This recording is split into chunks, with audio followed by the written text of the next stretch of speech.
मल्लिकार्जुन खड़गे जी,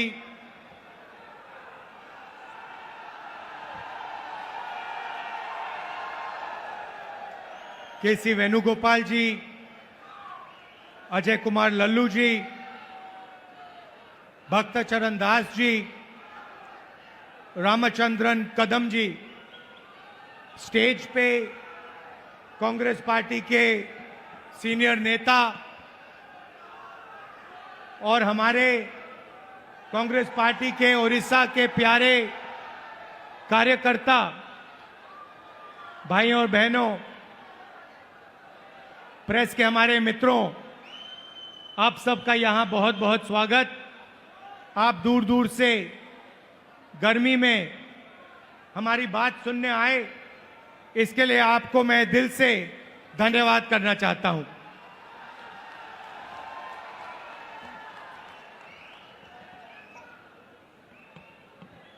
कांग्रेस पार्टी के कार्यकर्ता का मूड कैसा है?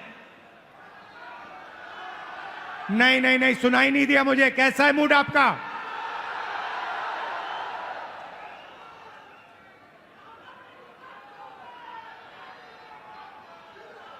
आप लोग जो हमारे जमीनी कार्यकर्ता हैं, जिनके खून में, डीएनए में कांग्रेस पार्टी है, जो हमारे बब्बर शेर हैं,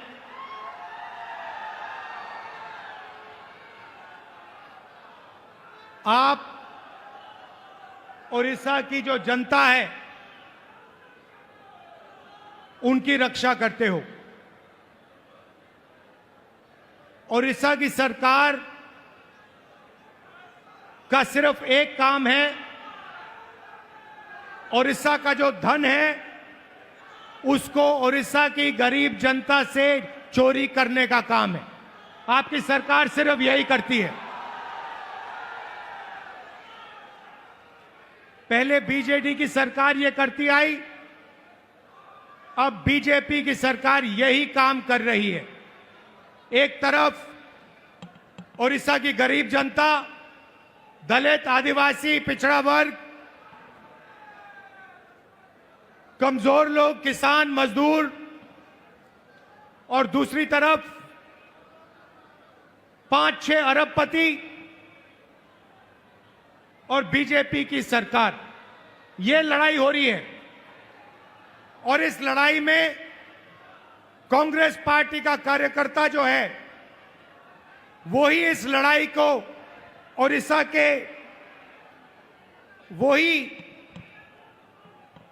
इस लड़ाई को ओडिशा की जनता के साथ मिलकर जीत सकता है और कोई नहीं जीत सकता है।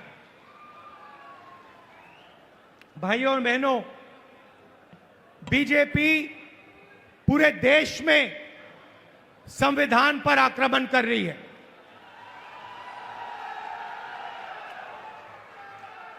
जहां भी हम देखते हैं संविधान पर बीजेपी के लोग आक्रमण कर रहे हैं। कल मैं बिहार में था और बिहार में जैसे महाराष्ट्र में चुनाव चोरी किया गया, वैसे ही बिहार में चुनाव चोरी करने की कोशिश की जा रही है।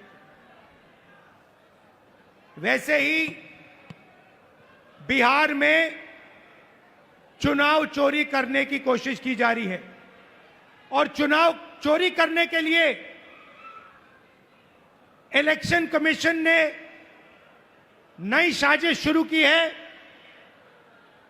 इलेक्शन कमीशन बीजेपी का अंग का काम कर रहा है, अपना काम नहीं कर रहा है।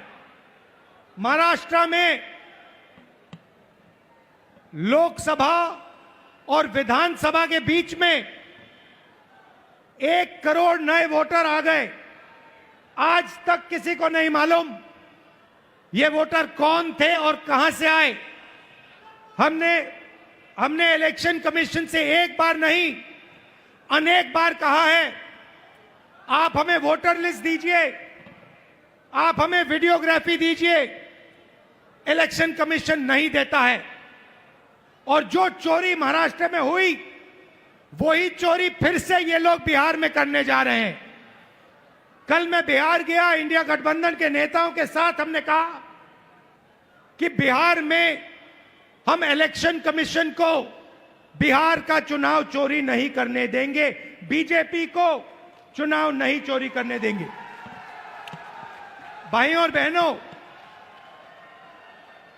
ओडिशा इनका मॉडल है।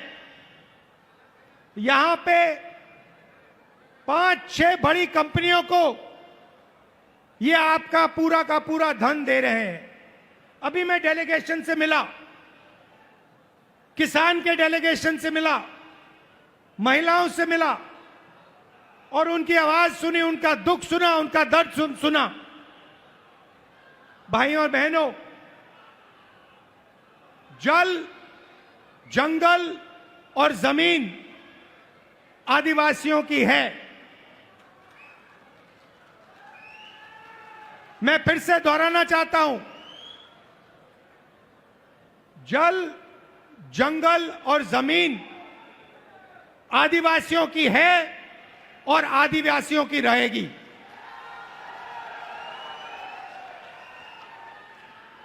यहां पे आदिवासियों को बिना पूछे जमीन से हटा दिया जाता है, पेशा कानून लागू नहीं किया जाता है, आदिवासियों को पट्टा नहीं दिया जाता है। ये जमीन उनकी है, जल उनका है, जंगल उनका है और कांग्रेस पार्टी पेशा कानून लाई, ट्राइबल बिल लाई और इन कानूनों को हम लागू करके दिखाएंगे और आदिवासियों को उनकी जमीन वापस दिलवाएंगे। विकास, भाइयों और बहनों, विकास 2-3% के लिए नहीं होता है। विकास 2-3 अरबपतियों के लिए नहीं किया जाता है। विकास ओडिशा की जनता के लिए किया जाना चाहिए, गरीब लोगों के लिए किया जाना चाहिए, किसानों के लिए किया जाना चाहिए।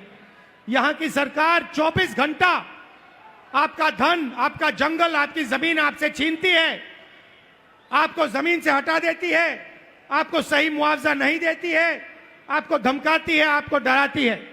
और मैं यहां स्टेज से कहना चाहता हूं, हमारे आदिवासी भाई हो, हमारे किसान हो, हमारे मजदूर हो, जिन पर भी सरकार आक्रमण कर रही है, जिनके खिलाफ अत्याचार हो रहा है, उनके साथ कांग्रेस पार्टी के सारे नेता खड़े मिलेंगे, मैं खड़ा मिलूंगा। और मैं आपसे कह रहा हूं कि जो आपका पट्टा है वो आपको कांग्रेस पार्टी दिलाएगी। अंत में कांग्रेस पार्टी ये काम करेगी। नरेंद्र मोदी जी एक नई योजना लाए थे। पूरे देश में उन्होंने फसल बीमा योजना, एक नई योजना लागू की थी। उन्होंने कहा था कि जब किसानों को मुश्किल होगी, तूफान, ओले से उनका नुकसान होगा, तो ये नई योजना उनकी मदद करेगी। और उन्होंने क्या किया? उन्होंने आपसे पैसा लिया, गरीब जनता से, गरीब किसानों से पैसा लिया प्रधानमंत्री बीमा योजना के लिए, सरकारों से पैसा लिया, सेंट्रल गवर्नमेंट से पैसा लिया और वो पैसा उन्होंने उन्हीं 3-4 बड़ी कंपनियों को दिलवाया। आज सच्चाई ये है कि जब आंधी आती है, तूफान आता है, ओला गिरता है, किसान को मुआवजा नहीं मिलता। हजारों करोड़ रुपए नरेंद्र मोदी जी ने किसानों का पैसा, स्टेट सरकारों का पैसा, यूनियन दिल्ली की सरकार का पैसा उठाकर इन कंपनियों को दिया। मगर ये कंपनियां जब आपका नुकसान होता है, आपका पैसा वापस आपको नहीं देती हैं। यह सच्चाई है। और उड़ीसा के किसी भी किसान से आप ये पूछ लीजिए जहां भी यहां पे नुकसान होता है, आंधी आती है, तूफान आती है, आप जाके पूछिए, किसान से पूछिए, क्या आपको बीमा योजना का पैसा मिला? और एक आवाज से ओडिशा के सारे किसान आपको जवाब देंगे कि हमें पैसा नहीं मिला, हमारा पैसा चोरी किया गया, हमारा पैसा बीमा योजना में हमें नहीं मिलता है। मैंने शुरुआत में कहा कि एक कॉन्स्टिट्यूशन के खिलाफ, संविधान के खिलाफ आक्रमण है। संविधान गरीबों की रक्षा करता है, संविधान किसानों की रक्षा करता है, मजदूरों की रक्षा करता है। संविधान में कहीं नहीं लिखा है कि यह देश अदानी का है, अंबानी का है, अरबपतियों का है। यह आप संविधान खोल के देखिए, इसमें लिखा है कि यह देश हर नागरिक का है, इसमें हर व्यक्ति को एक वोट मिलेगा। जमीन इस देश की है, गरीब जनता की है, किसानों की है, किसी एक अरबपति की नहीं है। मगर जहां भी हम देखते हैं, चाहे वो उड़ीसा हो, छत्तीसगढ़ हो, जहां भी हम देखते हैं, एक नाम दिखाई देता है, अदानी, अदानी, अदानी, अदानी।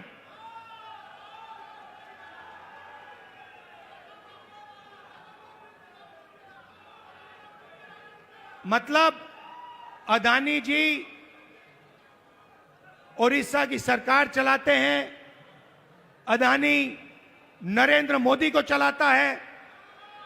और जब ओडिशा में जगन्नाथ यात्रा निकलती है, आप सोचिए रथ निकलता है, जगन्नाथ यात्रा का रथ निकलता है, लाखों लोग उसको देखते हैं, उसके पीछे चलते हैं, और फिर एक ड्रामा होता है, रथ को अदानी जी और उनके परिवार के लिए रोका जाता है। इससे आपको ओडिशा की सरकार के बारे में सब कुछ समझ आ जाएगा।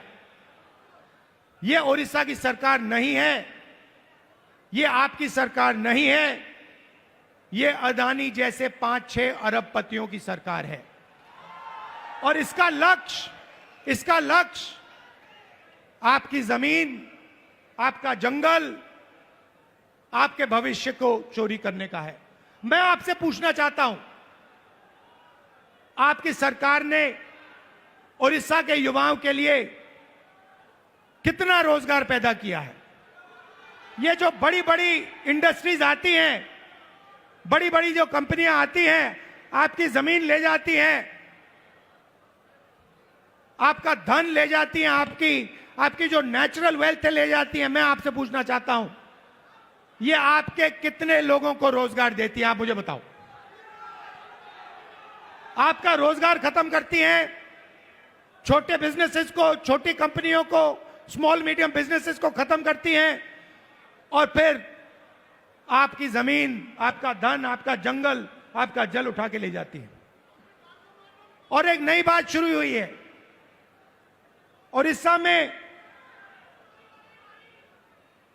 ओडिशा में 40,000 से ज्यादा महिलाएं गायब हो गई हैं।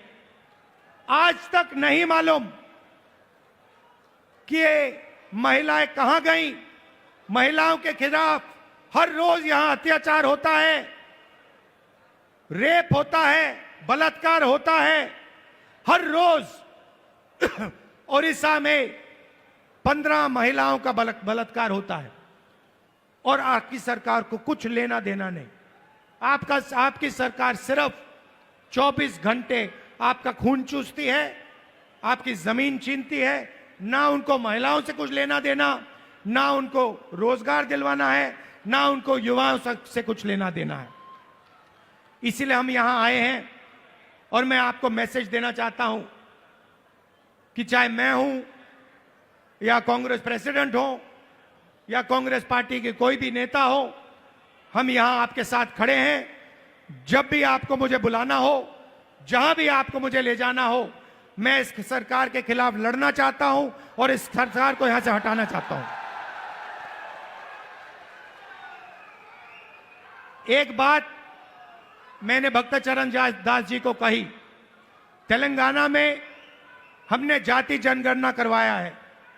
तेलंगाना में जाति जनगणना ने कमाल कर दिया है, क्योंकि जाति जनगणना ने तेलंगाना के हर नागरिक को समझा दिया है कि तेलंगाना में कितने लोग कौन से वर्ग के हैं, ओबीसी कितने हैं, अति पिछड़े वर्ग के कितने लोग हैं, दलित कितने हैं, आदिवासी कितने हैं, गरीब जनरल कास्ट के कितने लोग हैं।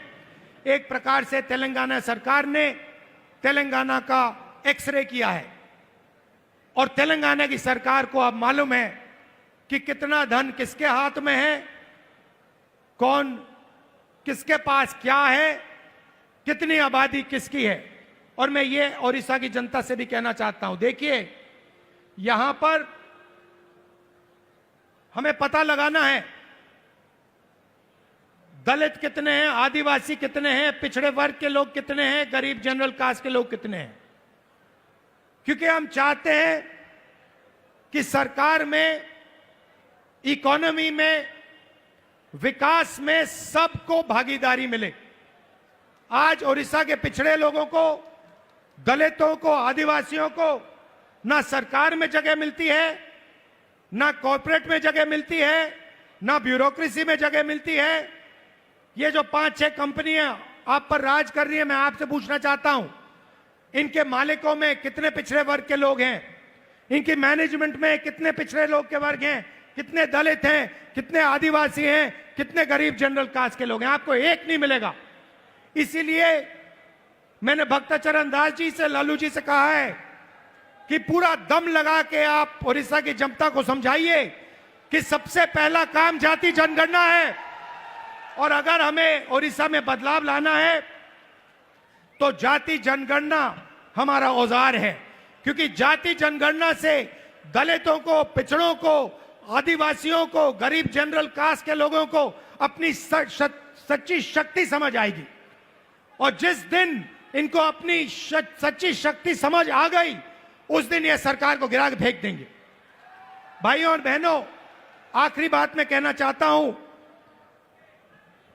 बीजेपी की सरकार ने ड्राइवर्स एसोसिएशन और यूनियन से पर पूरा दबाव डाला कि वो इस मीटिंग का समर्थन नहीं किए।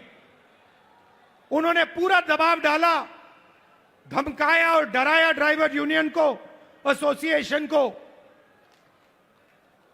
कि यहां पे इस मीटिंग में कांग्रेस पार्टी का समर्थन न कीजिए और इस मीटिंग को डिसरप्ट करने में मदद कीजिए। और मैं यूनियन को और एसोसिएशन को धन्यवाद करना चाहता हूं कि आपने इस मीटिंग का समर्थन किया। और मैं इस स्टेज से कहना चाहता हूं कि सरकार को ड्राइवर एसोसिएशन और यूनियन की आवाज सुननी चाहिए और जो उनकी जेन्युइन डिमांड है उन्हें पूरा करना चाहिए। एक बार फिर मैं आप सबका दिल से धन्यवाद करना चाहता हूं। आप यहां आए, इतनी गर्मी में आए और आपने इतनी प्यार से मेरी बात सुनी। कांग्रेस पार्टी के कार्यकर्ता से कहना चाहता हूं, देखो आप लोग बब्बर शेर हो, आपको किसी से नहीं डरना है। आप टाइगर हो, आपको किसी से नहीं डरना है। आप आगे बढ़ो, आपके खून में कांग्रेस पार्टी की विचारधारा है, गांधी जी की विचारधारा है, संविधान की विचारधारा है। जाओ, लड़ो और इस सरकार को बदलो। धन्यवाद, नमस्कार, जय हिंद।